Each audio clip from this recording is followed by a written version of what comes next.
इंशाल्लाह ये क्लास में हम इंटर फर्स्ट ईयर फिजिक्स का एक 2 मार्क्स का क्वेश्चन पढ़ेंगे हम। Why should a helicopter necessarily have two propellers. ये जो ऊपर हम फैन लगाते हैं इसमें जो पंखे हैं, ये जो पत्ती है, इसी को बोलते हैं प्रॉपलर। सपोज हम दूसरा प्रॉपलर नहीं लगाए, सिर्फ एक ही लगाए सपोज, तो क्या होता है देखिए। सपोज ये गोल फिरना शुरू हुआ, suppose this is in anti clockwise direction. तो जब ये गोल फिरना शुरू हुआ तो इससे एंगुलर मोमेंटम प्रोड्यूस होता है, एंगुलर मोमेंटम बोलते हैं उसको।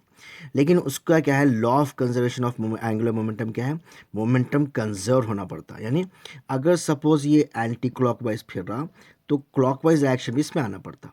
अगर अब सपोज ये पंखा दूसरा प्रॉपलर नहीं लगाए हम, तो क्या होता है, ये जो हेलीकॉप्टर है ये क्या होता है, उसके ऑपोजिट डायरेक्शन में, ये क्या होता है, इसके ऑपोजिट डायरेक्शन में फिरना शुरू होता है, इसके ऑपोजिट डायरेक्शन में।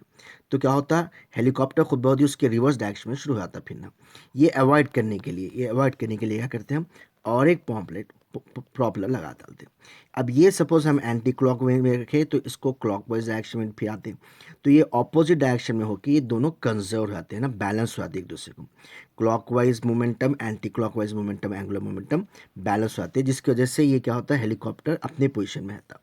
अगर सपोज दो के बजाय एक के लगाएंगे तो एक डायरेक्शन में जो प्रॉपलर फिरेगा, दूसरे डायरेक्शन में क्या होगा, ये हेलीकॉप्टर फिरना शुरू हो जाएगा।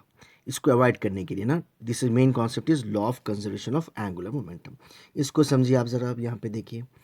For the conservation of angular momentum a helicopter must have two propellers. क्यों भाई, कंजर्वेशन ऑफ एंगुलर मोमेंटम के लिए। अगर नहीं हुआ तो क्या होता, if there is only one propeller the helicopter itself, वो खुद बहुत ही will it turn in the opposite direction to conserve its angular momentum। इसलिए दो प्रॉपलर्स होना ज़रूरी है।